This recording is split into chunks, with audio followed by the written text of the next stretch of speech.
교회 가는 교리 10번째 시간입니다. 오늘은 교회의 목적 두 번째 경배에 대해서 오늘은 살펴보도록 하겠습니다.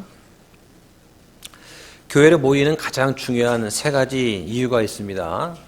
하나는 하나님 말씀을 가르치는 것입니다. 교리를 바르게 가르치는 것이 교회의 목적입니다. 두 번째는 하나님께 경배하고 함께 모여서 또 기도를 하기 위한 것입니다. 그래서 지난 시간에는 교리를 가르치는 중요성에 대해서 말씀을 드렸고, 오늘은 하나님께 경배한다는 것이 무엇인가에 대해서 살펴보도록 하겠습니다. 먼저 요한복음 4장 20절을 한번 보겠습니다. 우리 조상들은 이 산에서 경배하였는데 당신들은 이르기를 사람들이 경배해야만 할 곳이 예루살렘에 있다 하나이다 하매 그랬습니다. 자, 본문은 야곱의 우물이라고 하는 우물가에 걸터 앉아서 예수님과 사마리아 여인이 대화를 하는 그런 장면입니다. 이 구절에서 우리의 관심을 끄는 부분이 있습니다. 여인이 지금 뭐라고 했습니까? 여인은 우리 조상들이 이 산에서 하나님께 경배했다고 말하지 않았습니다. 그녀는 우리 조상들이 이 산에서 경배했다고 말했을 뿐입니다. 교회에 와서 예배에 참석하고 경배하는 것만으로는 충분치 않습니다. 경배 자체가 목적이 아니라 하나님께 경배하는 게 목적입니다. 중요한 것은 우리의 믿음의 대상입니다. 단지 찬송가를 부르는 것이 목적이 아니라 하나님을 찬양하는 것이 목적입니다. 단순하게 시와 찬송과 영적인 노래를 부르는 게 목적이 아니라 찬양을 통해서 우리의 마음을 주님께 알리는 게 목적입니다. 지금 사마리아 여인은 우리 조상들이 이 산에서 경배했다고 말했을 뿐이지 조상들이 누구를 경배했는지에 대해서는 말하지 않았습니다. 오늘 아침에도 많은 사람들이 경배하러 교회에 갔을 것입니다. 그러나 불행하게도 그게 다인 경우가 많습니다. 하나님께 경배하는 것이 아니라 그저 경배만 하고 집으로 돌아갈 뿐입니다. 21절을 보겠습니다. 예수님께서 그녀에게 이르시되 여자여 내 말을 믿으라. 너희가 이 산에서도 아버지께 경배하지 아니하고 예루살렘에서도 경배하지 아니할 때가 오느니라. 단순히 경배하는 것이 중요한 것이 아닙니다. 예수님께서는 누구에게 경배해야 하는지 말씀해 주셨습니다. 경배는 하나님 아버지께 드려야 됩니다. 경배 자체에만 초점을 맞추어서는 안 됩니다. 중요한 것은 하늘에서 경배를 받으시는 분입니다. 자, 그 다음 22절입니다. 너희는 너희가 알지 못하는 것에게 경배하고 우리는 우리가 경배하는 것을 아노니 이는 구원이 유대인에게서 나기 때문이라. 자, 오늘날 많은 종교인들은 이 말씀을 보고서 불쾌하게 여기는 사람들이 있습니다. 구원이 유대인에게서 나다니 하면서 이 말씀은 우리에게 상처를 주는 말이다 라고 생각하는 사람들이 있습니다. 그러나 주님께서는 이렇게 말씀하신 겁니다. 너희가 경배를 한다고 하지만 무엇을 하고 있는지 알지 못하고 있다. 너희는 누구에게 경배해야 하는지도 모르고 있다. 너희는 종교적인 행위를 하고 있지만 왜 하는지도 모르면서 헛된 일을 반복하고 있구나. 마치 화살을 쏘지만 어디로 쏘는지도 모른 채 그냥 쏘는 것과 같구나 하는 것입니다. 자, 그 다음 23절입니다. 시작. 그러나 참되게 경배하는 자들이 영과 진리로 아버지께 경배할 때가 오는데 바로 지금이라. 영과 진리로 경배할 때가 옵니다. 참된 경배는 하나님 아버지께 드리는 것입니다. 참된 경배자들은 자신들이 누구에게 경배를 드리는지 알고 있습니다. 다시 말해서 하나님이 누구신지 모른다면 하나님께 경배할 수가 없습니다. 아무리 예수님을 내가 찬양한다고 할지라도 예수님이 어떤 분이신지를 모른다면 예수님께 경배 드릴 수가 없는 것입니다. 그 바로 뒤에서 이는 아버지께서 자기에게 그렇게 경배하는 자들을 찾으시기 때문이다 라고 했습니다. 성경은 하나님께서 찾고 계신 사람들이 누구인지 분명하게 밝히고 있습니다. 하나님께서는 하나님을 알고 경배하는 사람들을 찾고 계십니다. 24절입니다. 시작. 하나님은 영이시니 그분께 경배하는 자들이 반드시 영과 진리로 그분께 경배할지니라 하시니라. 여기 영과 진리로라는 말씀을 영어 성경에 보면은 영이 스피릿입니다. 그런데 영이 소문자로 되어 있습니다. 소문자 S입니다. 성경에서 대문자 S 스피릿은 성령을 가리키고 소문자 S는 사람의 영을 가리킵니다. 중요한 부분이죠. 은사주의자들은 성령님께서 자신들의 마음을 움직여 주셔서 자신들의 예배를 주관케 해 주신다고 주장합니다. 언뜻 들으면 그럴듯합니다. 예를 들면 형제교회가 있습니다. 형제교회는 19세기 초에 영국의 트리니티 대학 청년들에 의해서 처음 시작이 되었습니다.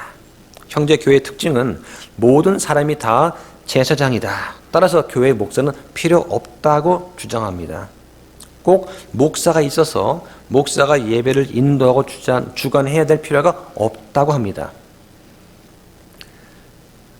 그들의 주장은 뭐냐면 우리의 목적은 사람들이 어떤 강단의 설교나 봉사를 기다리지 않고 주님께서 선하게 생각하시는 대로 우리 자신들 가운데 아무나 성령의 감동을 받은 사람이 있으면 우리를 위해서 설교 사역을 할 수 있다고 주장하는 것입니다.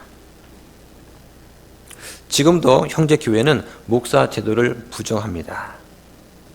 회중에서 성령이 인도해서 감동을 받았다고 생각하는 사람이 스스로 나와서 설교를 합니다. 그럼 그 결과가 어떤 것이 있냐? 성령의 인도하심이라는 그 생각이 실제로 성령님이 인도하시는 것이 아니라 성령이라는 이름 아래 사람이 인도자의 주관적인 판단에 의해서 이루어지는 결과가 초래가 되었습니다. 서로가 성령의 인도하심을 받았다고 주장하면 어떻게 되겠는지 한번 생각해 보시기 바랍니다. 무질서해집니다. 결국은 교리와 사상 문제로 교회가 분열을 초래하게 되었습니다. 그 이유는 체계적인 신학을 공부하는 제도가 없기 때문에 잘못된 생각에 견해에 빠져들었기 때문입니다. 예전에 제가 그 교회 다닐 때 큰 교회였습니다. 근데 그 목사님께서 갑자기 돌아가셨습니다. 그리고 다음 목회자를 정해놓지 않고 돌아가셨죠. 그 교회는 부목사님이 2분이 계셨습니다. 그리고 장로님 10분이서 회의를 했습니다. A 목사를 담임 목사로 세우자. 아니다. B 목사를 세우자. 그리고 5분씩 양측 진영이 기도원 갔습니다. 일주일 동안 금식 기도를 하고 내려왔습니다. 한 팀이 말합니다. 성령의 응답 받았습니다. A 목사님이 목사님 대회 나가십니다. 그런데 B팀은 말합니다. 아닙니다. B 목사님이 하나님의 뜻입니다. 결국 교회가 어떻게 됐냐? TV에도 나왔습니다. 뉴스에 크게 나왔어요. 교회가 분열이 되었습니다. 그 이유는 목사를 누구를 세우는가에 대해서 장로님 10분이 반맛이 나눠져 가지고 성도들도 반 나눠졌습니다. 결국 교회가 분리되었습니다. 그것이 너무 심하게 되었습니다. 그래서 TV까지 나왔어요. 벌써 30년 전 이야기입니다. 저는 그때 그 상황을 자세히 알고 있습니다. 전부 다 성령님의 응답 받았다고 하는 그 결과가 무엇입니까? 교회 분열밖에 없었습니다. 또 은사주의자들은 방언과 신유 같은 성령의 선물을 통해서 예배를 드린다고 주장합니다. 그러나 성경은 그러한 것을 말씀하고 있지 않습니다. 성경은 영으로 경배를 드려야 한다고 말씀하십니다. 여기서 영은 사람의 영을 말하는 것입니다. 우리는 나 자신의 통제 아래 있는 내 영으로 경배를 드리는 것입니다. 지극히 지적인 상태에서 맑은 정신으로 자원하는 영으로 내 의지를 가지고 아버지 하나님께 경배를 드리는 것입니다. 하나님께서는 이렇게 자신의 의지를 가지고 자신의 영으로 하나님을 찬양하고 경배를 드리고 주님께 영광을 돌리고 주님을 존중하는 자들을 찾고 계십니다. 성령님께서 여러분의 마음을 움직여 주실 때까지 기다리지 마시기 바랍니다. 특별한 상황이 오고 특별한 마음이 들 때까지 기다리지 마십시오. 무슨 초자연적인 역사가 일어나서 이번 주에 누가 나한테 전화를 해서 오라고 하면 가겠습니다. 이런 식으로 하지 말라는 거죠. 우리가 목이 마르면 냉장고에 가서 음료수를 꺼내 마시면 됩니다. 어디를 가려면 내가 운전해서 목적지를 향해 가면 되는 것입니다. 여러분의 영을 스스로 통제해서 하나님께 경배하러 나아오셔야 하는 것입니다. 주님께서는 그러한 자를 찾고 계십니다. 대개 처음 전도를 받을 때 초신자들이 그러한 말과 생각을 갖는 것 같습니다.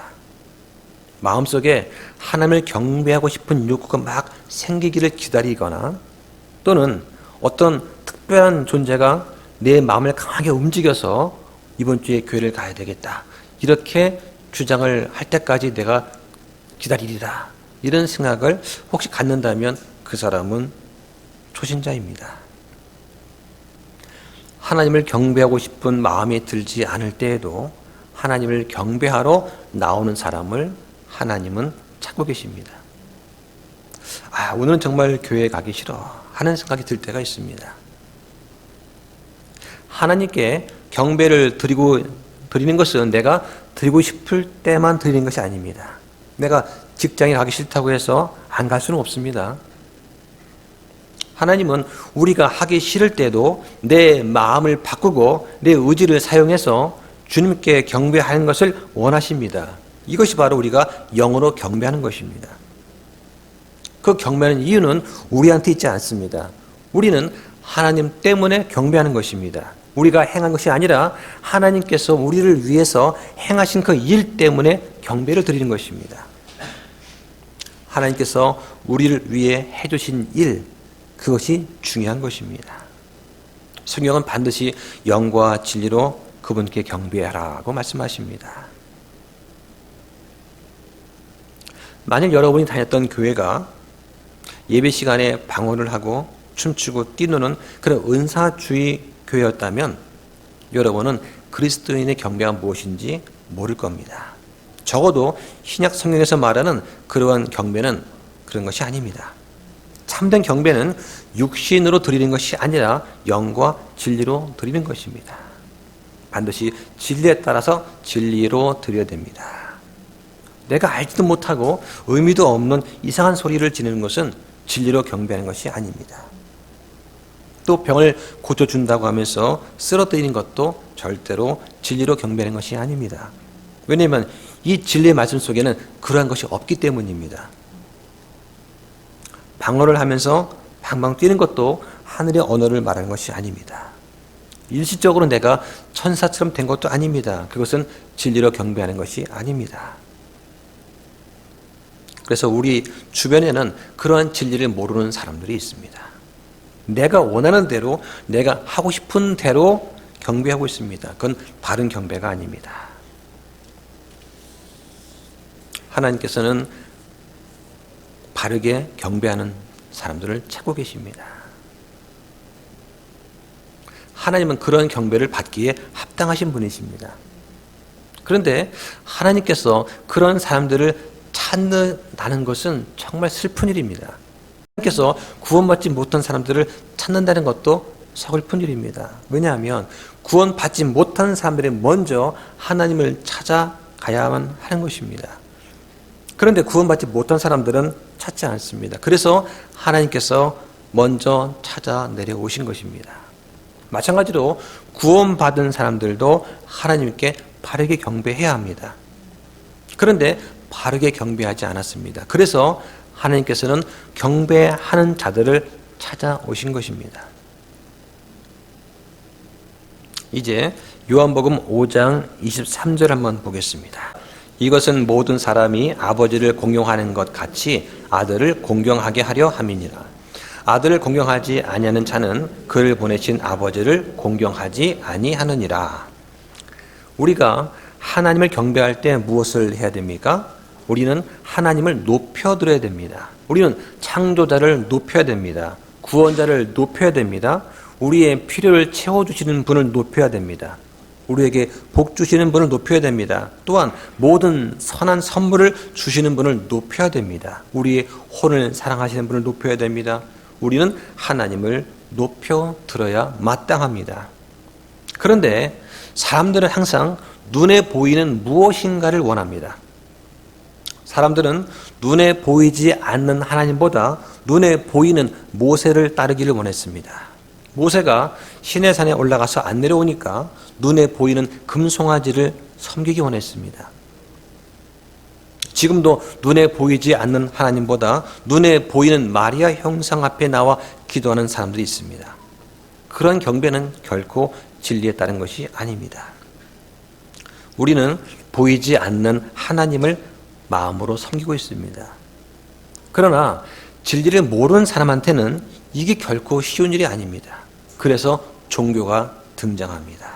형상과 동상과 모양과 촛불과 성수와 그렇게 보이는 가운 같은 것을 입고 나와서 특별한 복장을 입고 예배를 드립니다. 왜냐하면 사람들은 뭔가 특별한 것을 보고 싶어 하기 때문입니다. 목사가 앞에 나와서 가운을 입으면 그 순간 특별한 존재가 됩니까? 사복음서에 보면 바리새인과 서기관들은 사람들이 하나님께 경배하고 하나님을 높이기보다는 자신들을 높이도록 했습니다. 왜냐하면 그렇게 해야 사람을 통제하고 관리할 수가 있기 때문입니다. 지난 2000년 동안 기독교 역사를 보라보면 눈에 보이는 우상 숭배를 한 것과 성직자 계급이 평신도를 지배하는 행위가 바로 사람들이 하나님께 바르게 나아가는 것을 막아왔습니다. 그래서 오늘날도 우리 주변에는 잘못된 교회가 많이 있습니다. 불행하게도 그러한 일들이 천주교회나 개신교회뿐만 아니라 침례교회에서도 종종 일어나고 있습니다. 진리로 경배하는 것이 아니라 사람이 만든 기준과 전통을 가지고서 하나님께 경배하려고 하기 때문입니다. 마태복음 15장을 한번 보겠습니다. 먼저 1절과 2절을 한번 같이 읽어보겠습니다. 그때 예루살렘에서 나온 서기관들과 바리새인들이 예수님께 나와서 이르되 어찌하여 당신의 제자들은 장로들의 전통을 범하나이까? 그들이 빵을 먹을 때에 손을 씻지 아니하나이다. 마가복음 7장에도 나오는 이 말씀은 장로들이 만든 전통을 하나님 말씀보다 위에 두었다 하는 것을 말합니다. 3절을 보겠습니다. 그분께서 그들에게 대답하여 이르시되 어찌하여 너희 역시 너희 전통으로 하나님의 명령을 범하느냐. 예수님께서 하신 말씀은 장로들이 만든 너희 전통이 하나님 말씀에 어긋난다라고 분명히 지적하십니다. 자, 이건 아주 좋은 질문이 되겠습니다. 6절과 9절 같이 한번 읽어보겠습니다. 시작. 자기 아버지나 어머니를 공경하지 않아도 그가 의무를 면제받으리라 하여 너희 전통으로 이같이 하나님의 명령을 무효가 되게 하였느니라.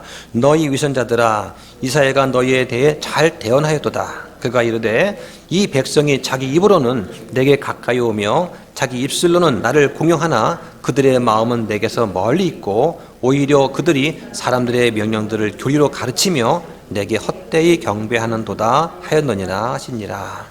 여기 보면 마땅히 자기 아버지나 어머니를 공경해야 됩니다. 아버지나 어머니께 공경하기 위해서 용돈도 드려야 되고 필요한 것들을 채워드려야 되죠. 그런데 이것이 하나님께 드린 것입니다 라는 말로 정하고는 부모님한테 드리지 않았습니다. 이걸 고르반이라고 한 것입니다. 하나님 핑계를 대면서 정작 공경해야 될 부모님을 공경하지 않고 하나님 핑계를 대면서 이건 하나님께 바친 물건이에요. 이건 부모님 못 드립니다. 이렇게 만든 걸 고르반이라고 그래요. 바로 하나님께서 말씀하신 부모를 공경하라는 그 말씀을 어긴 것이죠. 사람들이 만든 전통을 가지고서 하나님 말씀을 어긴 것입니다. 우리가 하나님께 경배한다고 말하면서 사람의 전통을 따라서 경배한다면 역시 헛된 것입니다. 그러면 하나님께 원하시는 것은 무엇입니까? 우리가 올바른 방법으로 종교에 가장 큰 위험이 있습니다.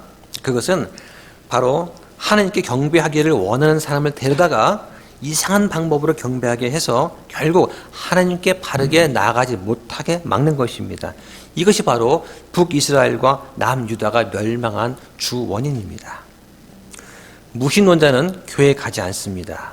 종교적인 사람들이 교회에 갑니다. 마귀 믿는 사람들이 일요일 아침에 말끔하게 차려입고 교회에 오는 것이 아니라 하나님 믿는 사람들이 그렇게 하는 것입니다. 그런데 무엇이 하나님께 바르게 경배하는 것을 막고 있습니까? 바로 종교적인 행위죠. 사람의 전통과 어리석음과 또는 락 음악을 연주하는 그러한 찬양대와 인본주의를 믿는 설교자들이 그 사람들입니다. 하나님께 경배하러 가면 어떤 사람들이 자신들의 전통과 거짓 교리로 그들이 바르게 경배하는 것을 막고 있는 것입니다. 그래서 사람들은 경배하기는 하지만 하나님께 영광 돌리지 못하고 하나님을 높이지도 못하는 것입니다. 예수님은 하나님께서 진짜 경배를 받기를 원하신다고 말씀하십니다. 그러면 진짜 경배, 참된 경배가 무엇입니까? 인간의 마음에서 나오는 것입니다. 종교적인 행위나 인간 전통과는 관계가 없습니다. 그래서 한 말씀 찾아보겠습니다. 베드로전서 2장 4절, 5절, 9절입니다. 4절 보시면 참으로 사람들에게는 거부당하였으나 하나님께는 선정받은 돌, 곧 보배로우신 산돌이신 그분께 와서 너희도 살아있는 돌들로서 영적 집으로 건축되고 예수 그리스도로 말미암아 하나님께서 받으실 만한 영적 희생물을 드리는 거룩한 제사장이 되었도다. 자, 9절 같이 씁니다. 시작. 그러나 너희는 선정된 세대요 왕가의 제사장이요 거룩한 민족이요 특별 소유 백성이. 이 베드로전서 2장 4절부터 9장 그 말씀의 포인트는 5절에 있는 5절 말씀에 있는 영적 희생이라는 단어입니다. 그 영적 희생이라는 단어를 한번 잘 보시기 바랍니다. 자, 우리가 살아있는 돌이라고 합니다. 그리고 우리는 거룩한 제사장이 되었습니다. 이 제사장이 하는 일이 뭐죠? 희생물을 드리는 거예요. 그런데 우리는 어떤 걸 드립니까? 동물을 죽여서 드리나요? 아닙니다. 우리는 신약이기 때문에 우리는 영적인 희생을 드리는 거예요. 이거에 반해서 출애굽기 19장 5절 6절 말씀을 한번 같이 해보겠습니다. 시작.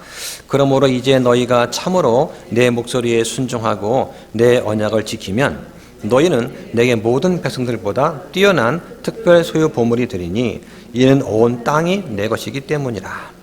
또 너희는 내게 제사장 왕국이 되며 거룩한 민족이 되리라. 내가 이스라엘 자손에게 고할 말들이 이러하니라 하시니라. 자, 신약에 있는 말씀과 구약의 말씀을 두 개를 비교해 보면 어떤 차이가 납니까? 베드로전서에서 말씀하는 것은 뭐냐면 우리가 제사장이다. 우리는 영적인 희생을 드린다고 말하고, 여기는 출애굽기에서는 뭡니까? 순종하고 언약을 지켜라. 온 땅이 내 것이다 하면서 구약에 있는 백성들은 살아있는 희생물을 드렸습니다. 자, 구약에서는 하나님 백성들이 어린 양이나 산 비둘기나 고운 가루나 같은 것, 눈에 보이는 희생 제물을 주님 앞에 가져왔습니다. 왜냐하면 물질적인 땅의 복을 약속받은 육신적인 백성이었기 때문에 하나님께 드리는 희생물도 당연히 물질적인 것을 드렸습니다. 그러나 신약은 다릅니다. 우리는 영적인 복을 받은 영적인 백성입니다. 따라서 우리는 영적인 희생물을 드려야만 합니다. 우리는 동물을 희생물로 드릴 필요가 없습니다. 왜냐하면 예수님께서 나를 위해 죽으셨기 때문입니다. 우리는 고운 가루를 헌물로 드릴 필요가 없습니다. 예수님께서 나를 위해서 첫 열매가 되시기 때문입니다. 예수님께서 나의 희생물이시며 내 모든 죄들의 모든 값을 치르고 대속해 주셨습니다. 그러면 우리는 무엇을 가지고 하나님께 나가야 될까요? 우리는 주님 앞에 노래와 찬양과 자기 부인과 영광과 두려움을 가지고 나가야 됩니다. 우리는 주님 앞에 영적인 희생물을 가지고 나가야 됩니다. 왜냐하면 우리는 영적인 복을 받고 영과 진리로 경배하는 영적인 백성이기 때문입니다. 영적인 희생물이 무엇일까요? 한번 잘 생각해 보시기 바랍니다. 잠시 후 말씀드리겠습니다. 사람들이 경배를 어려워하는 이유가 여기 있습니다. 사람들은 눈에 보이는 것을 원합니다. 천주교에서는 요셉 상이나 마리아 상을 만들어 놓고 이것은 우상이 아니라고 말합니다. 이것은 우상이 아니라 경배를 돕는 기구들이다, 이렇게 말을 돌립니다. 그러나 그걸 뭐라고 부르든 간에 그것은 우상일 뿐입니다. 결코 경배를 돕지도 못합니다. 경배를 도울 수 있는 분은 오직 성령님 밖에 없습니다. 하나님께 감사하는 마음이 경배를 도울 수 있습니다. 주님께서 주신 기쁨이 경배를 도울 수 있습니다. 하나님께서 우리를 위해서 해주신 그 모든 일이 경배를 도울 수가 있습니다. 그래서 하나님께서 주신 그 모든 영적인 복으로 하나님께 경배할 수 없다면 그 무엇으로도 경배할 수가 없는 것입니다. 자, 계속해서 또 보겠습니다. 히브리서 13장 15절 말씀을 먼저 보겠습니다. 그러므로 우리가 그분으로 말미암아 계속해서 찬양의 희생을 하나님께 드리자. 그것은 곧 그분의 이름에 감사를 드리는 우리 입술의 열매니라. 자, 여기 나와 있습니다. 우리는 제사장입니다. 우리는 영적인 희생물을 드립니다. 주님께서는 영적인 희생물이 무엇인지 분명히 말씀해 주셨습니다. 그중 하나는 주님의 이름에 감사를 드리는 것입니다. 우리는 찬양합니다. 그러면서 감사를 드립니다. 우리는 모든 일에 하나님께 감사를 드려야 합니다. 어려운 일과 고난 중에도 감사를 드려야 됩니다. 이렇게 아래층에서 공사를 하는 가운데도 감사를 드려야 됩니다. 이것이 바로 우리가 주님께 드릴 영적인 희생물입니다. 사람들은 이것을 볼 수가 없습니다. 우리가 어떤 상황에 처하든지 아버지께 감사를 드린다면 사람들은 그것을 보고 우리가 하나님을 섬기고 있다는 사실을 알 수가 있는 것입니다. 그럼 사람들이 볼 수 있는 또 다른 영적인 희생물이 있습니까? 그것은 16절에 나옵니다. 한번 읽어보시죠. 시작. 더욱이 선을 향하는 것과 나누어 주는 것을 잊지 말라. 하나님께서는 이 같은 희생을 매우 기뻐하시느니라. 바로 선을 행하는 것과 나누어 주는 것입니다. 이것이 눈에 보이는 영적인 희생입니다. 여기서 나누어 준다는 그 말은 물질을 나누어 주는 것을 말하는 것입니다. 어떻게 하면 하나님께 감사할 수 있습니까? 첫째는 하나님께서 우리에게 해주신 일에 대해서 말로 감사를 합니다. 우리가 복음 안에서 교제를 하면서 하나님께서 나를 이렇게 도우셨다, 나를 이렇게 구원하셨다고 우리가 나누는 것, 감사하는 것, 이게 바로 영적인 희생입니다. 우리가 가지고 있는 것을 다른 사람에게 나누어 주는 것입니다. 그러면 사람들은 우리가 하나님께 감사하는 마음을 가지고 있다는 사실을 알 수가 있습니다. 그래서 우리가 어저께 한 형님 가정에서 교제를 하고 또 우리는 하룻밤 묵고 왔습니다. 이렇게 편안한 잠자리와 식사를 제공해 주시는 것에 또 감사합니다. 이것도 섬기는 것입니다. 이것이 하나님이 기뻐하시는 것입니다. 이것이 영적인 희생입니다. 경배는 투자가 아닙니다. 하나님께 물질적인 복을 받기 위해서 내가 경배하는 것이 아닙니다. 하나님께서 나에게 30배, 60배, 100배로 갚아주셔서 내가 부자가 되기 위해 경배하는 것이 아닌 것입니다. 우리가 이스라엘 백성이라고 한번 가정해 보겠습니다. 자, 우리는 지금 이집트에서 노예였습니다. 그 속박으로부터 우리는 풀려나서 자유롭게 되었습니다. 오늘 우리는 하나님께 한 마리의 양을 희생물로 드립니다. 그러면 어떻게 됩니까? 양 한 마리를 희생물로 드리면 내 소유 중에 한 마리가 줄어듭니다. 그렇죠? 한 마리 드렸더니 내가 집에 가보니까 양이 10마리 확 늘어났습니까? 그런 거 없습니다. 하나님께 하나를 드리면 그 하나만큼 내 소유가 줄어드는 것입니다. 하나님께 드리는 것은 다시 무엇인가를 내가 받기 위해서 드리는 것이 아닙니다. 내가 드리는 것은 내가 지금까지 받은 것에 감사하기 위한 것입니다. 뭔가를 내가 다시 돌려받으려는 마음으로 드린다면 여러분은 실망하게 될 것입니다. 왜 무언가를 받으려고 하십니까? 우리는 이미 죄 용서 받았습니다. 영원한 생명을 받았습니다. 하늘나라에서 주님과 영원히 함께 할 것을 약속받았습니다. 그럼 충분하지 않습니까? 우리가 하나님께 경배를 드리고 찬양 드리는 이유는 이미 엄청난 복을 받았기 때문입니다. 그래서 어떤 침례교회에서는 연말정산을 할 때 연말정산 영수증을 돌려주지 않습니다. 하나님께 드린 것인데 뭘 다시 환급받습니까? 그 교회는 어떻게 하냐면 환급받기 원하시는 분은 환급 받을 것을 감안해서 나머지를 환급을 하라고 합니다. 내가 이만큼 환급하면 연말에 이만큼 환급받겠지라고 계산을 두들기고 그리고 환급한다면 그것은 바른 경배가 아닌 것입니다. 우리가 경배를 드리고 찬양하는 이유는 이미 엄청난 복을 받았기 때문입니다. 그리고 그러한 감사와 경배하는 것은 지속적으로 이루어져야 됩니다. 경배는 우리 감정에 따라 좌우되는 것이 아닙니다. 바로 우리가 구원받은 사실에 달려 있습니다. 내가 하고 싶을 때만 감사드리고 하고 싶을 때만 경배하는 것이 아닙니다. 우리의 처한 상황에 관계없이 주님께서는 우리에게 약속해 주신 것이 있습니다. 그 약속은 절대 변함이 없습니다. 우리에게 주신 그 구원은 어떠한 경우에도 취소되지 않을 것이기 때문입니다.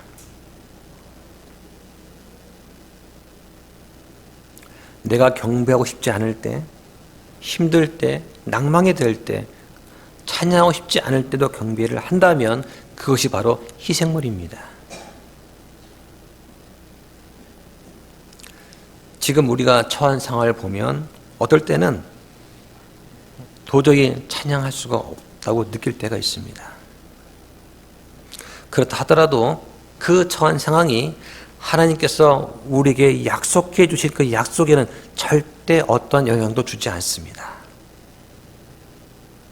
어떤 고난이 있더라도 우리가 영원한 생명을 소유하고 있다는 그 사실과 앞으로 영원히 하나님과 함께 살게 될 거라는 그 사실은 변함이 없는 것입니다.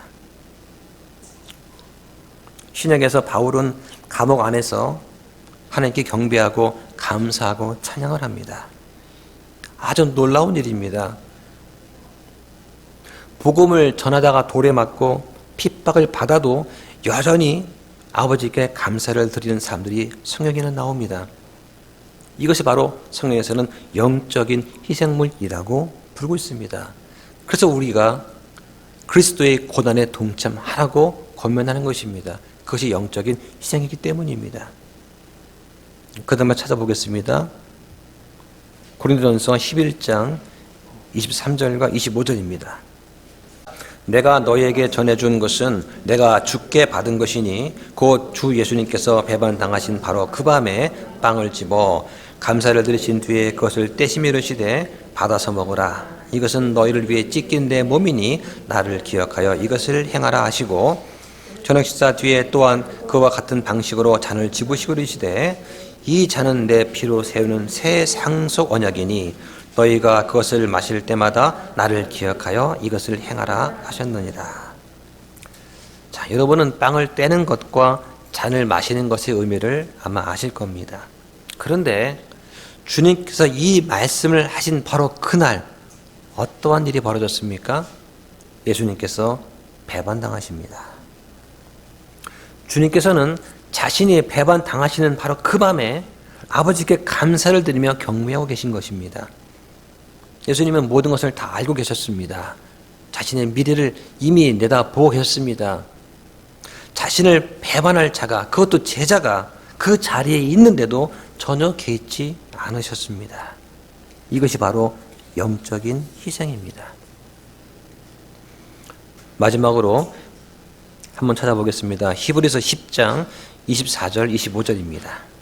서로를 주의 깊게 살펴보아 사랑과 선한 행위를 하도록 격려하며 어떤 사람들의 습관과 같이 우리가 함께 모이는 일을 패하지 말고 서로 권면하되 그날의 다가옴을 너희가 볼수록 더욱더 그리하자.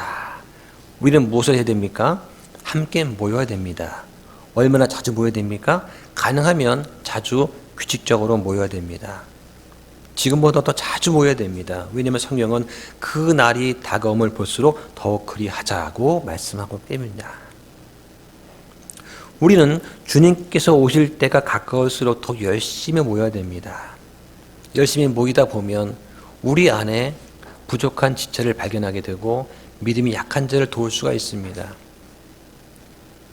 우리는 우리 이 형제 자매들과 영원히 하늘나라에서 살게 됩니다. 말씀을 정리하겠습니다. 우리가 교회로 모이는 중요한 이유 중 하나는 경배하기 위한 것입니다. 그런데 단순한 경배 가지고는 충분치 않습니다. 하나님께 경배를 드려야 됩니다. 또한 단순히 하나님께 경배하는 것 가지고는 충분치 않습니다. 경배는 영과 진리로 드려야 됩니다. 영과 진리로 경배 드린다고 할 때 그 영은 사람의 영입니다. 즉 나의 의지를 가지고 하나님께 나아가서 경배를 하는 것입니다. 사람의 전통과 교리로 경배하는 것이 아니라 반드시 진리로 경배해야 됩니다. 우리가 하나님께 경배하지 않거나 영과 진리로 경배하지 않으면 헛된 경배가 됩니다. 구약의 사람들은 육신에 따른 백성이었기 때문에 물질적인 것으로 주님을 섬겼습니다. 그러나 신약의 우리는 영적인 백성이기 때문에 영적인 희생물로 하나님을 섬겨야 됩니다.